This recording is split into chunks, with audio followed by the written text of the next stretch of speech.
Hello, ladies and gentlemen. Welcome to another video on Gaming on Linux. Today I'm going to walk you through setting up Linux Mint 22.2 for gaming.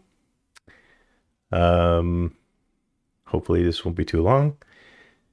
Since Linux Mint is very popular with most new Linux users, I thought this would be helpful for folks out there who are trying to get on the Linux bandwagon and you're running with Nvidia hardware.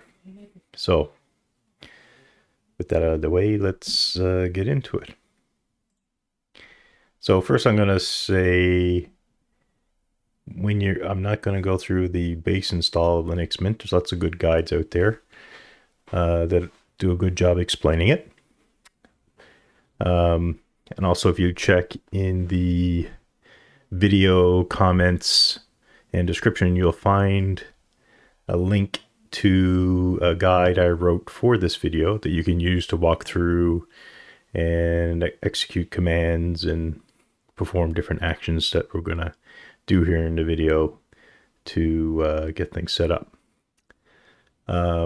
Before you start this guide, so I'm assuming you have Linux Mint installed, and also you need to make sure you have disabled secure boot in your BIOS. We need to do this so that the Nvidia drivers we're going to use will be able to be loaded. So, and that's in the guide as well, but I'm just going to mention it here up front because I've already done this and I'm not going to include it. Okay, so let's get going. So here we have our first boot into Linux Mint, and we get the welcome application. So first thing we need to do is get the update manager open and check for updates and update the update manager. So we're going to download our updates for the update manager, and then we're going to make sure we get the latest available updates for Linux Mint before we start our installs. And it seems here, yeah, we have an update to the Linux kernel that ships.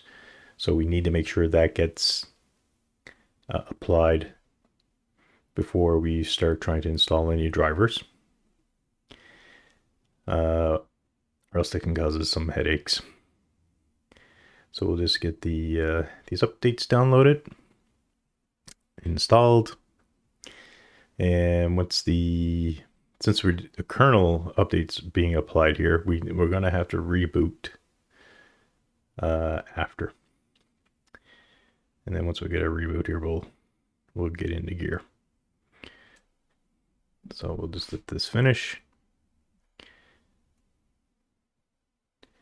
And I might just speed it along here.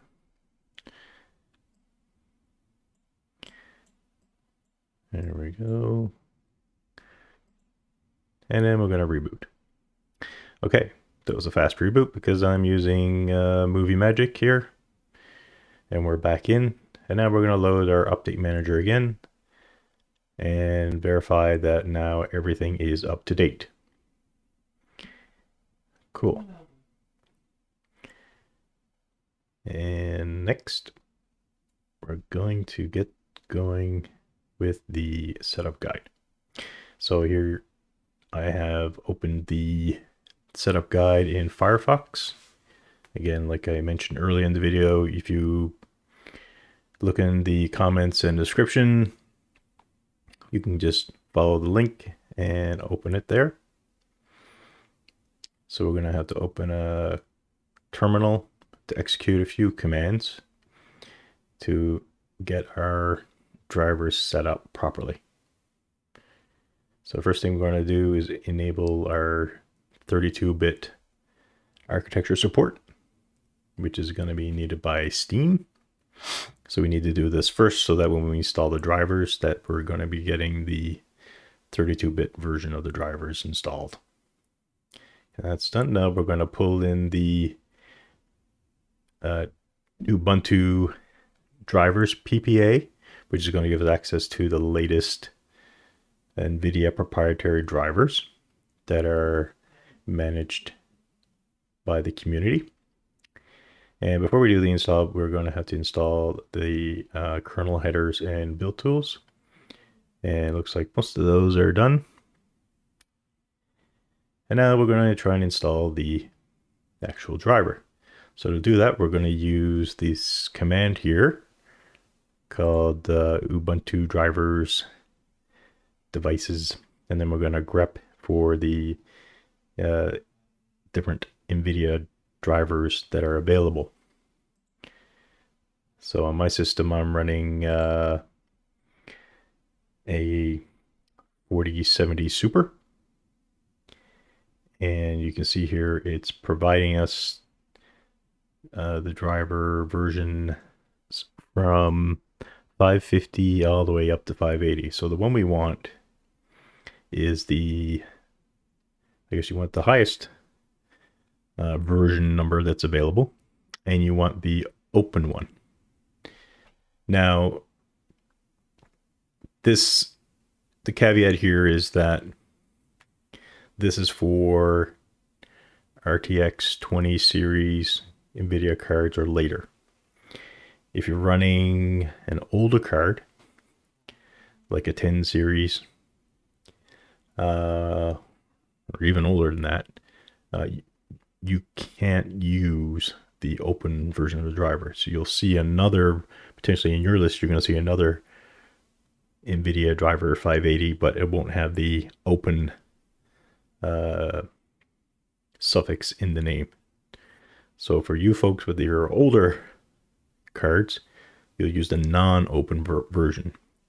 And you'll see here the tool will flag, try and indicate to you what's recommended for your hardware. So we're going to now do an apt install of that driver. So we want the latest 580 version. So we're going to do, say, sudo apt install, and then the name of the driver there that's in red.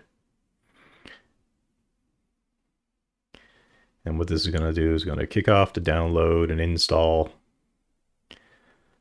of the driver. Now this took a while for me because it's pretty large, and actually the download was a little slow. So I've edited out some of the download here because it took like over 10 minutes. So hopefully it's faster where you are. So now we're just seeing the actual install of the driver packages, and now it's updating the Linux Mint kernel with the kernel module, so the driver will be installed. So let's fast forward this a little bit here. There we go. And then you need to do a reboot because we've just updated the kernel and we need to get the driver loaded. Okay, so now we're back. So quickest reboot you ever saw. But we did reboot. And we're just going to run the Nvidia SMI tool to verify that now we are running that latest and greatest Nvidia driver. So just copy paste. And you'll see, yeah, we're running 580.95.05. So the reason we've used this method to install the Nvidia driver is we'll actually get a more recent version than what the Linux Mint Ubuntu repositories are providing. So we're actually getting, I think with if you use the standard driver manager, I think right now it only goes to version 570. So we wanted to make sure we're getting the latest and greatest. So now we're just gonna get in and install some gaming software that's gonna enable us to optimize our Steam install in our Steam games. So first things first, let's go into the software manager and we're gonna install Steam. So just open up the Linux Mint software manager and you can just type Steam in the search bar. And then we'll just select the Steam package and just click install. So put in our password and it'll start installing. And you'll get this little pop-up and warn you about the 32-bit drivers, but we already took care of that, so you don't need to worry about it. You just click next. And we'll just let that finish. There we go. So now Steam is installed. We're going to launch it. So it gets initialized. Yes, we know it's proprietary. We'll update the Steam runtime. Steam doing its downloads. I'll speed this up a little. There we go. And then we can do your login. So I'll do this off screen. And here we are. We're in Steam. All good. So now we're just gonna go into the Steam settings. And I usually just disable the stream pre-caching. And I'm gonna make sure I select Proton version for my compatibility. We're going to be updating that later, so don't worry about that too much. So once we do that, every time you change the Proton version you're using within Steam, it has to reboot to initialize it. Okay.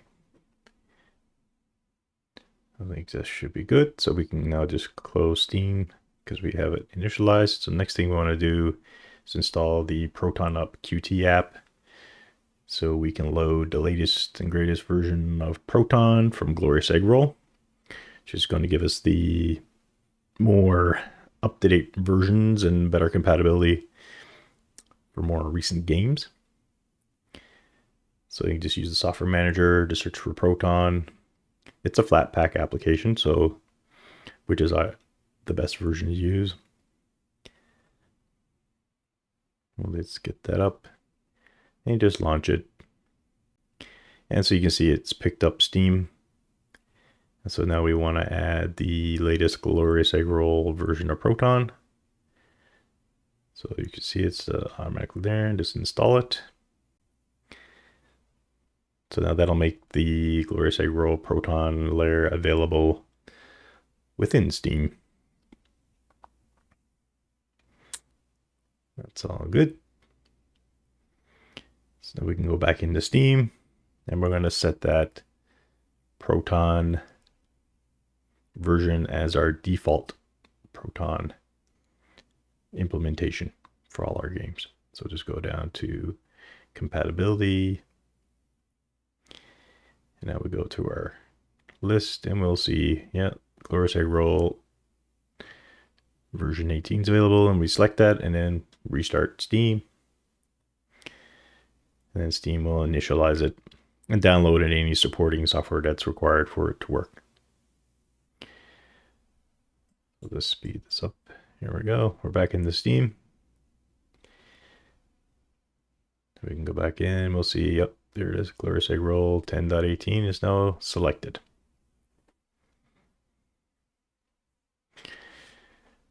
Cool. So now we want to install the Gamemode utility, which is sort of going to give us a performance boost when we're running our games. So to do that, we just go back into our software manager again. And then in the search bar, you can search for Gamemode. And there it is. Oh, look, it's already installed. Those Linux Mint guys are pretty sharp. So we already have that out of the box. So we're good there. So now we're going to start tweaking the Linux Mint desktop graphics settings to make sure we're getting the best experience when we're running our games. So the first thing you want to do is make sure you're running your whatever gaming monitor you use for gaming. We want to make sure we have the refresh rate set to the highest available refresh rate. So you can see here I have two monitors connected to my computer at the moment, and my main one there, the Asus monitor, supports up to 165 hertz. So by default, when you install Linux Mint out of the box, it'll probably set your refresh rate to around 60 hertz. So we want to bump that up to whatever your monitor can support. So in my case, I'm going to select 165 and hit apply. And say yes, keep changes. All right. And because I did that, it moved the Firefox window to my second monitor. So let's move that back. And now we can see we're running 165 hertz, and my secondary monitor is running at 60 hertz. Now, here's one of the not so cool things about Linux Mint. Right now, Linux Mint Cinnamon Desktop runs using X11 instead of Wayland. And unfortunately, X11, where it's sort of, it's being retired, everyone's moving to Wayland. X11 doesn't support GSync with Nvidia hardware very well when you have more than one monitor. So if you're playing a game and you want to make sure you're having the best experience and GSync is working and you have multiple monitors, my recommendation is disable your secondary monitors, because what can happen is X11 is going to run your gaming monitor or a high refresh rate monitor at the lowest common denominator. So if your secondary monitor is only 60 hertz, it's going to run at 60 hertz. If your secondary monitor doesn't have G-Sync, it's going to disable G-Sync. So if you're going to play a game, just disable your secondary monitors. And then if you're going back to just normal day-to-day activities, you can just re-enable your monitors. So since I have a secondary monitor here that's only 60 hertz, 1080p, non-G-Sync, we're going to disable it. And I've tested this, and G-Sync would not work if my secondary monitor was active. So just deactivate that guy. So now we only have our primary monitor running at the highest refresh rate, and now G-Sync will work. And now a few other tweaks here to make sure our gaming is as fluid as possible and responsive as possible. You want to disable mouse acceleration, so we're going to set that to constant acceleration. And next, we want to disable full screen compositing. So what this is going to do is it's going to make sure that the Cinnamon desktop gets out of the way of our full screen games and is not trying to intercept any draw calls that are happening. And so this will give us better refresh rates and lower overhead in our games. So Cinnamon provides an option to disable that. So you're just going to enable it. And it'll just happen automatically when you run any games in full screen mode. Next, we wanted to bump up our CPU performance profile to use the performance profile. So if you're not on a laptop, you're on a desktop, if you select the performance profile, it's going to allow our CPU to clock higher, use some more power, but also give us higher performance.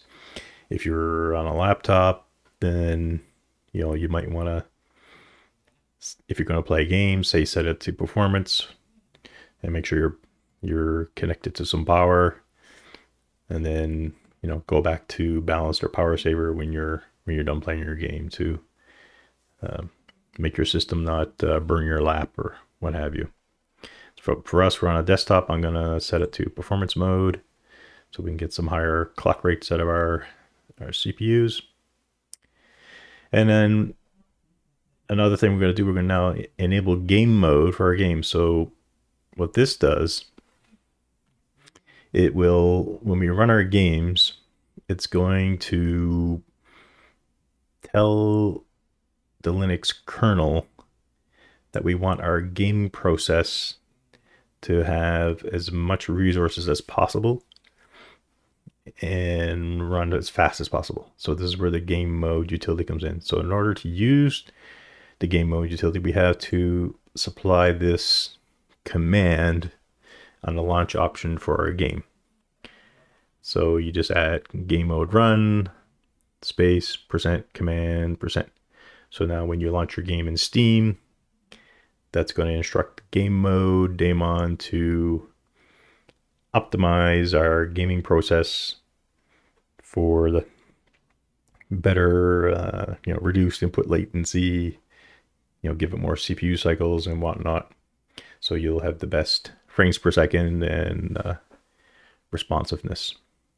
So you just add that there. You just add that to any game you want to use that. You're going to have to add that in there.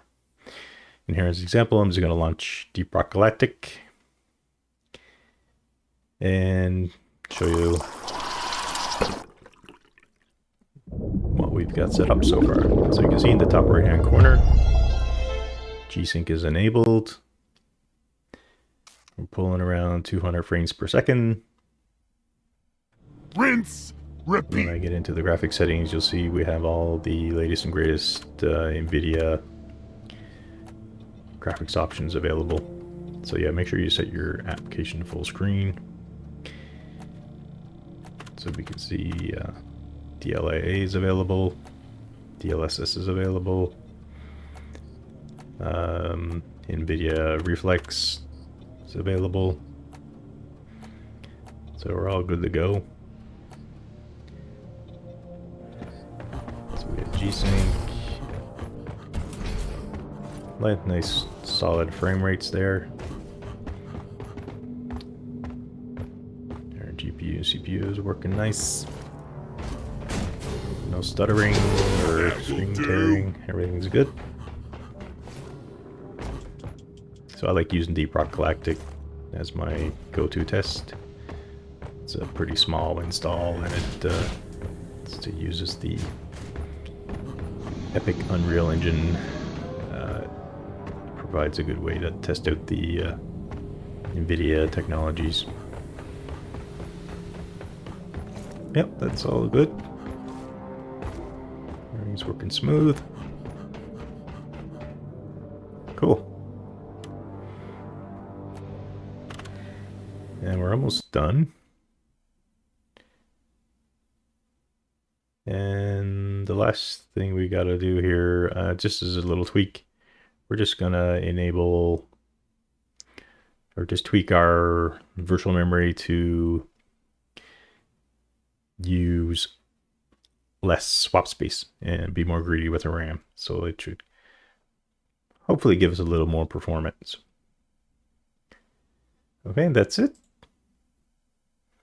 Okay, that's it for the video. I hope you, like I said, if you check the description or the comments, I'll have a link to the guide so you can go through it yourself at your own pace and use this video as a guide, rewind, pause, there's more comments in there to help you through. Anyway, I hope you found this video was useful and I wish you the best of luck with your gaming. Bye for now.